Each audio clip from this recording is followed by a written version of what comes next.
श्री राधे राधे। भक्तों, भगवान प्रेम के बिना नहीं मिलते, ये बात तो ठीक है, लेकिन भगवान का प्रेम कई प्रकार का होता है, कई स्तर का होता है। अवतार काल में तो भगवान उन लोगों को भी मिले जिनको प्रेम नहीं था, किंतु उनको भगवत प्राप्ति होने पर भी भगवत प्राप्ति का लाभ कुछ भी नहीं मिला। जैसे दुर्योधन को भी भगवान प्राप्त थे और शकुनी को भी प्राप्त थे, और ये सब मिल करके कृष्ण को बंदी बनाना चाहते थे। और भगवान सामने खड़े हैं, लेकिन भगवान से प्रेम नहीं है। बंदी बनाना चाहते हैं, जेल में डालना चाहते हैं, सताना चाहते हैं उनको। अब ऐसे भगवत प्राप्ति का तो कोई लाभ नहीं होता, किंतु कुछ हुआ भी लाभ होगा तो वो सामान्यतः पता नहीं चलता है। यह अवतार काल की बात है भक्तों। अवतार काल में तो राक्षस लोग भी दर्शन करते हैं, जो उनसे दुश्मनी मानते हैं, चिढ़ते हैं, ईर्ष्या करते हैं, सताते हैं, भगवान से घृणा करते हैं, द्वेष करते हैं, उनको भी भगवान सुलभ रहते हैं। लेकिन सुलभता के साथ भी लाभ नहीं मिलता उनको।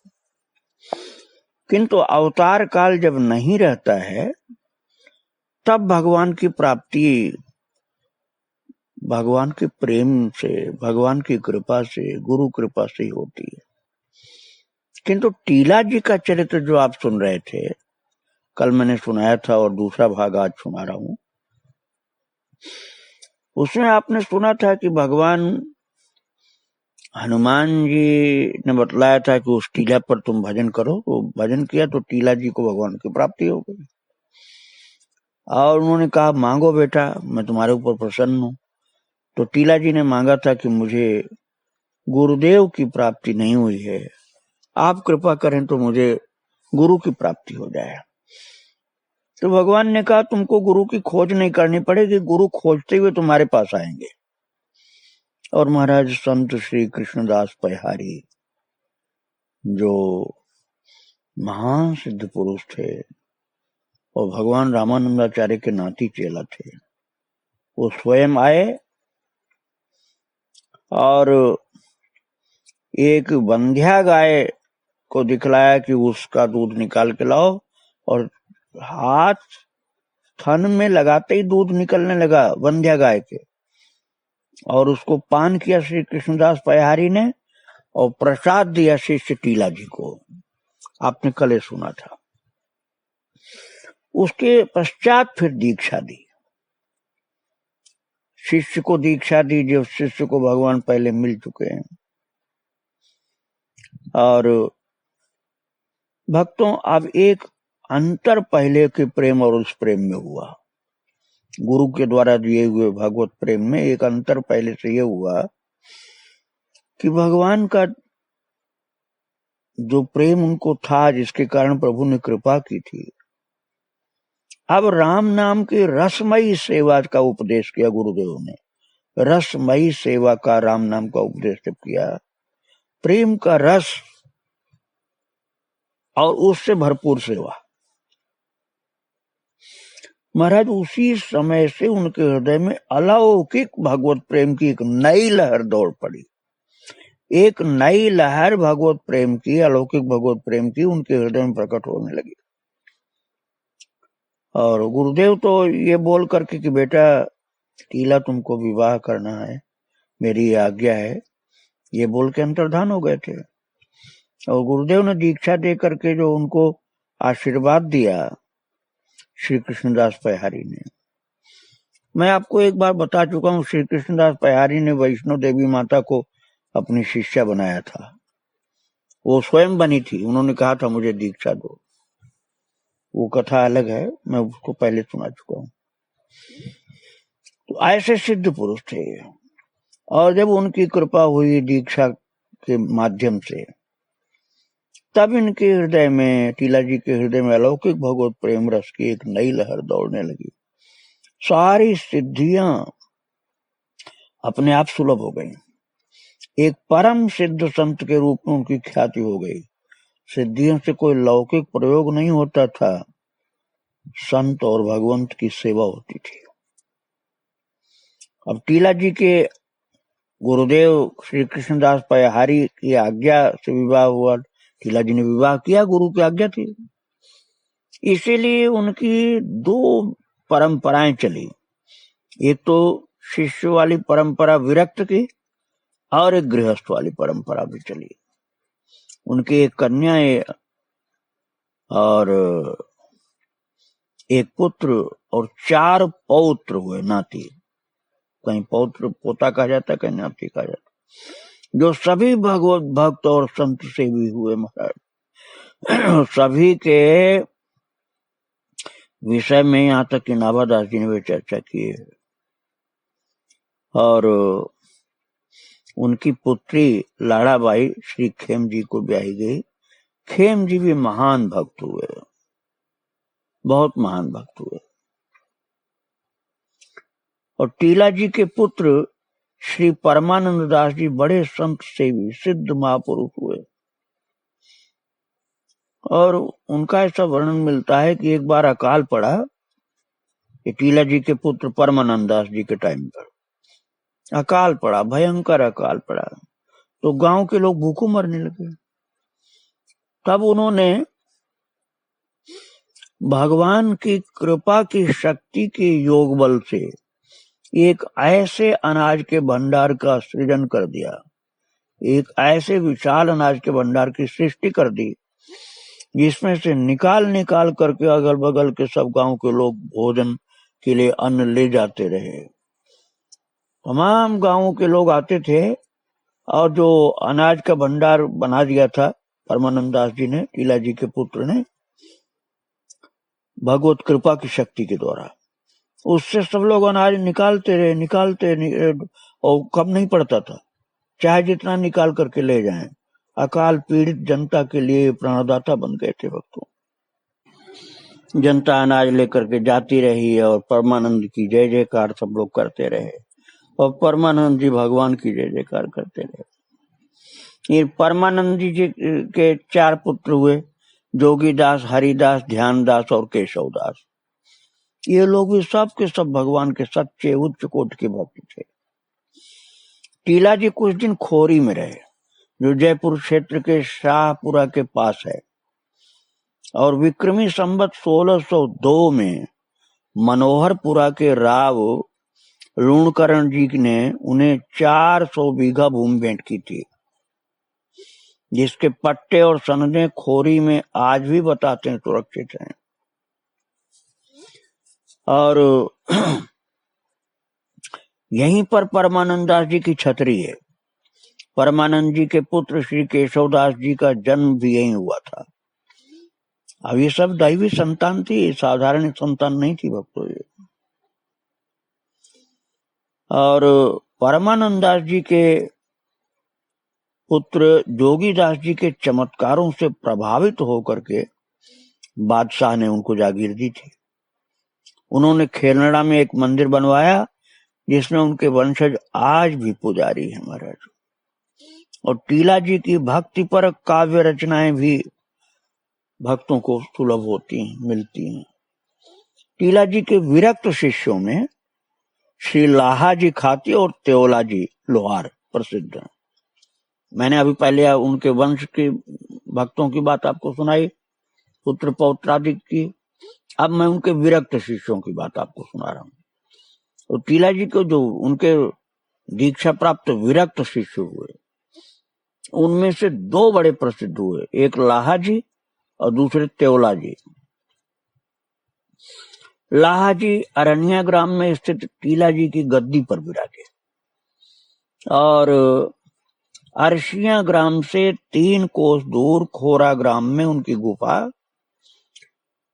विराजमान है, और उस गुफा में उन्होंने भजन किया था। उनका मंदिर भी दर्शनीय है। लाहा जी टीला जी की तरह से मानसी सेवा में सिद्ध पुरुष थे। उन्होंने गुरु कृपा से अर्थात टीला जी की कृपा से मानसी सेवा में पूर्ण सिद्धि प्राप्त की थी। अब उसका मैं एक थोड़ा सा आपको सुना रहा हूं, मानसी सेवा वाली बात उनकी कैसी सिद्धि थी। एक बार टीला जी मंदिर में बैठे मानसी सेवा में राम जी की गौशाला में सेवा कर रहे थे। बैठे कहाँ? मंदिर में, मानसी सेवा में, और राम जी के गौशाला में सेवा कर रहे हैं। तो लाहा जी जो उनके शिष्य थे टीला जी के, वो मंदिर के बाहर बरामदे में बैठे थे और गुरु जी महाराज अंदर मानसी सेवा कर रहे हैं और शिष्य लाहा जी वो भी महाराज मानसी सेवा करते हुए गुरुदेव का भी दर्शन कर रहे थे। और गुरुदेव के दर्शन में उनको इतना आनंद मिल रहा था कि थोड़ी भगवान की सेवा करते थे, थोड़ा गुरुदेव का दर्शन करते थे।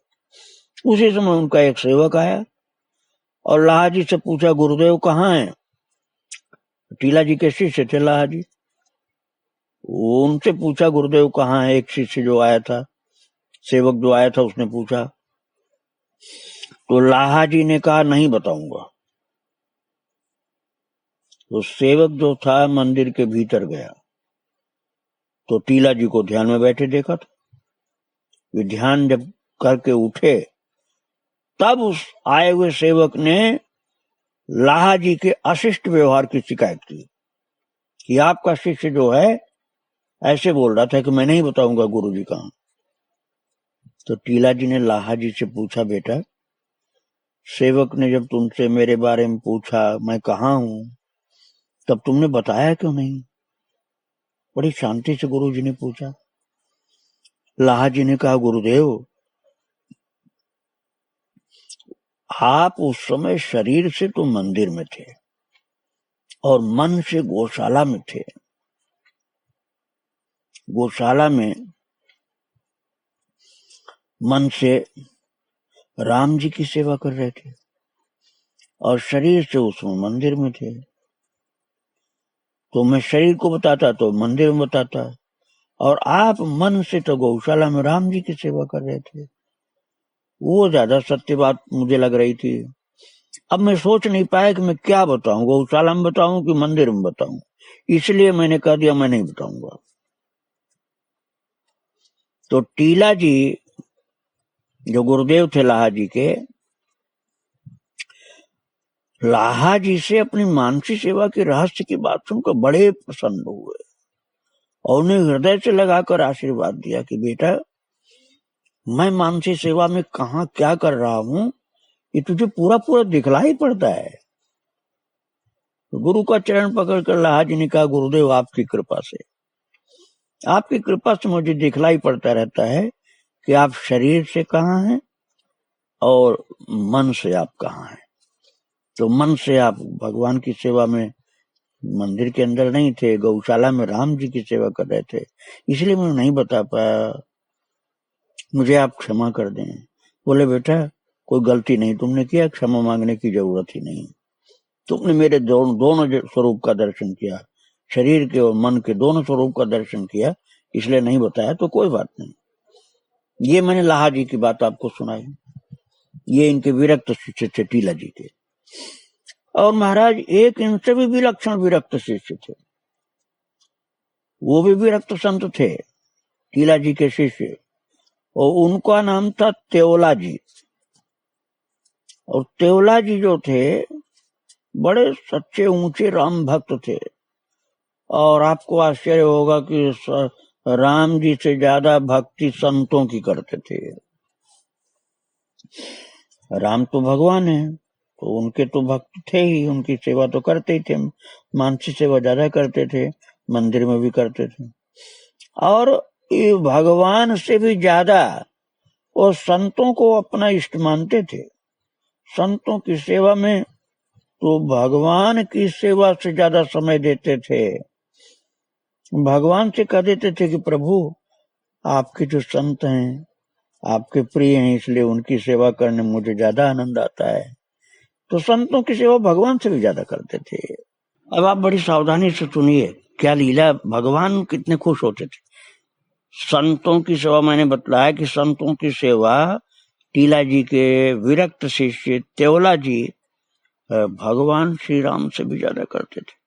अब आप सामान्य दृष्टि से आप सोचेंगे कि कहलाते तो थे राम जी के भक्त, तो करते थे संतों की सेवा ज्यादा, राम जी की सेवा कम करते थे। तो शायद भगवान राम नाराज होते होंगे कि मेरा भक्त कहला कि मेरी सेवा कम करता है, संतों की ज्यादा सेवा करता है। लेकिन ये बात नहीं थी, राम जी उनके ऊपर बड़े खुश रहते थे। अब बड़े खुश रहते थे, इसका मैं प्रमाण आपको देना चाहता हूं। अब आप सुनिए। तन मन धन से परिवार सहित संतों की सेवा किया करते थे महाराज। जाति के लोहार थे और घोड़ों की नाल जड़ना उनका मुख्य पेशा था। घोड़े के खुर के नीचे लोहे की नाल ठोक करके लगाई जाती है, जिससे घोड़ा दौड़े तो उसके कांटा न लगे और पैर न घिसे, खुर न घिसे, मजबूती रहती है। उसी नाल को, ये घोड़ा की नाल जो घोड़े के खुर में लगाई जाती है, उसको तेवला जी लगाने के बड़े कारीगर थे। बहुत अच्छे अच्छे घोड़े जो उनको राजा लोगों के होते थे अधिकतर, या बहुत धनवान कोई होता था तो उसके पास घोड़ा होता था, सामान्य आदमी के पास तो घोड़ा होता नहीं था। तो वे लोग अपने घोड़े के खुर में नाल इनसे लगवाते थे और बड़े कुशल थे इसके विषय में। तो एक दिन जब वे संत सेवा में संलग्न थे तो नगर के राजा ने तेवला जी को बुलवाया अपने घोड़े की नाल जड़ने के लिए। तो उस समय वो संतों की सेवा में लगे हुए थे तेवला जी। भगवान की सेवा तो टाइम से कर दिया था, अब संतों की सेवा में तो ज्यादा ही टाइम देना था और संतों की सेवा में लगे हुए हैं। अब राजा की आज्ञा आई है कि तुम आओ हमारे घोड़े की नाल लगा दो। तो उन्होंने सोचा संतों को छोड़ करके जाना इनका अपमान जैसा होगा, इसलिए मैं अभी नहीं जाऊंगा। तो उन्होंने राजा के आदमी से कह दिया कि मैं थोड़ी देर में आऊंगा भाई, थोड़ी देर में आऊंगा, अभी संत सेवा में लगा हूं। और जब उस आदमी ने जाकर के राजा से बताया कि तेवरा जी ने कहा है कि मैं थोड़ी देर में आऊंगा, अभी संत सेवा में लगा हूं, तो राजा को ये बात खराब लगी, राजा को बर्दाश्त नहीं हुआ। उन्होंने फिर आदमी भेजा राजा ने, और उस राजा ने कहलवाया उस आदमी से कि तेवला को बोलो कि तुरंत आवे। बहुत सावधानी समझिए कैसी विचित्र लीला हुई है। राजा ने कहा उस आदमी से, अपने आदमी से कि तेवला जी को बोलो तो तुरंत आवे, कुछ भी कर रहा हो। अब टीला जी ने फिर थोड़ी देर बाद आकर के देखा तो संत सेवा में तेवला जी लगे थे, तो बड़े खुश हुए।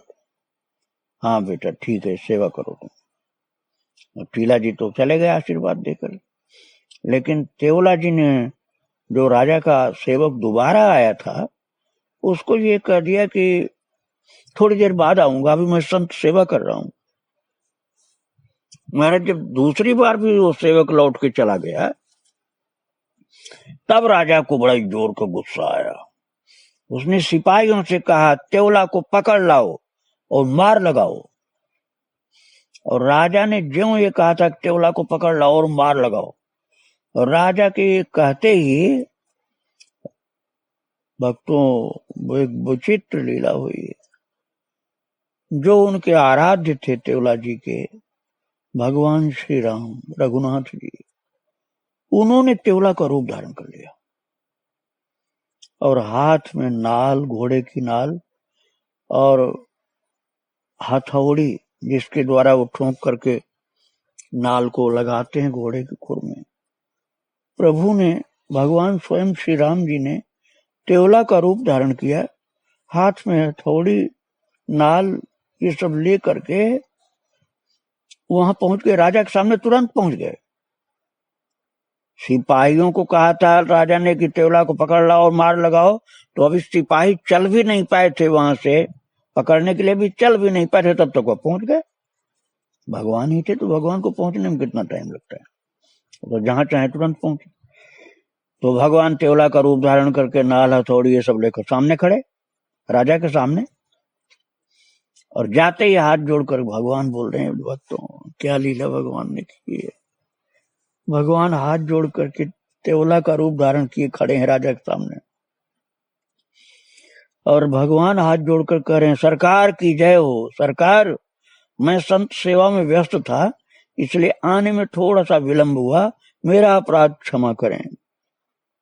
और जब सिर झुकाया हाथ जोड़ करके, और ऐसी मीठी वाणी, उनको विचित्र शक्ति थी ना भगवान की वाणी में, तो उनका विनम्र भाव और शब्दों की और ध्वनि की शक्ति ऐसी थी कि राजा का गुस्सा तुरंत शांत हो गया। राजा का गुस्सा तुरंत शांत, और राजा ने जो घोड़ा बताया उस पर नाल जड़ करके, और बड़े भाव से वो घोड़े को छू करके नाल जड़ करके राजा को फिर बड़े अदब लिहाज के साथ प्रेम से राम राम करके, भगवान स्वयं श्री राम जी राम राम बोल करके वो चल दिए।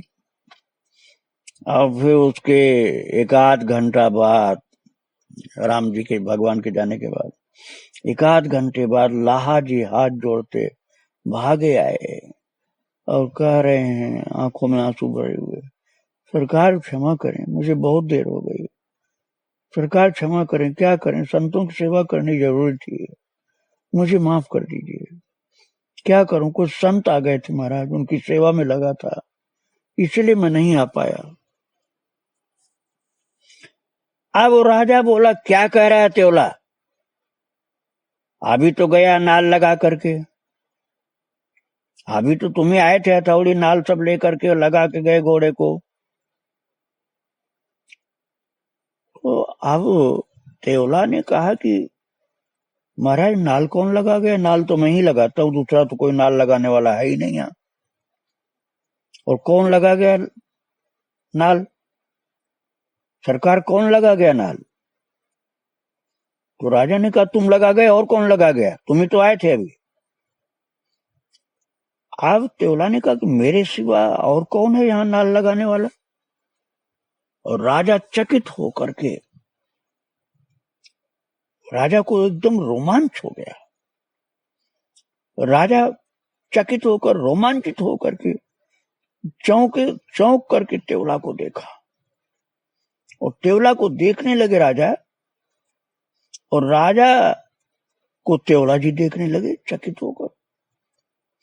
राजा समझ गए कि उनके घोड़े की नाल तेवला भगत के भगवान श्री राम लगा गए, तेवला भक्त तो अब आया है, और इनके जो भगवान है भगवान श्री राम, वो मेरे घोड़े की नाल लगा गए, उनके सिवा और कौन बहुरूपिया ऐसा हो सकता है जो ये कार्य कर सके। घोड़े की नाल लगाना कोई मामूली बात नहीं, तो बहुत कारीगरी का काम, तो दूसरा कोई हो ही नहीं सकता जो तेवला का रूप धारण कर ले, और तेवला के जैसे पूरा रूप रंग वेशभूषा, केवल वेशभूषा ही नहीं, आकृत प्रकृति कंठ स्वर सब कुछ तेवला जैसा कौन बना सकता है। तो तेवला के भगवान श्री राम होंगे और कोई दूसरा नहीं। वे बोले धन्य है तेवला जी, धन्य है आपको, धन्य हो तेवला जी, तुम्हारी चाकरी नौकरी भगवान करते हैं।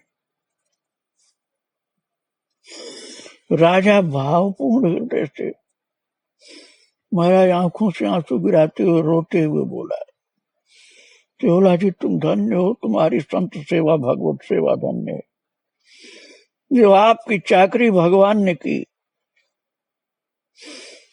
राजा तेवला जी के चरणों में गिरकर दंडवत किया, और तेवला जी ने उनको उठा करके अपने चरणों से उठा करके हृदय में लगाना चाहता था, राजा जमीन पर से उठना नहीं चाहता। तब स्वयं तेवला जी ने राजा को दंडवत किया।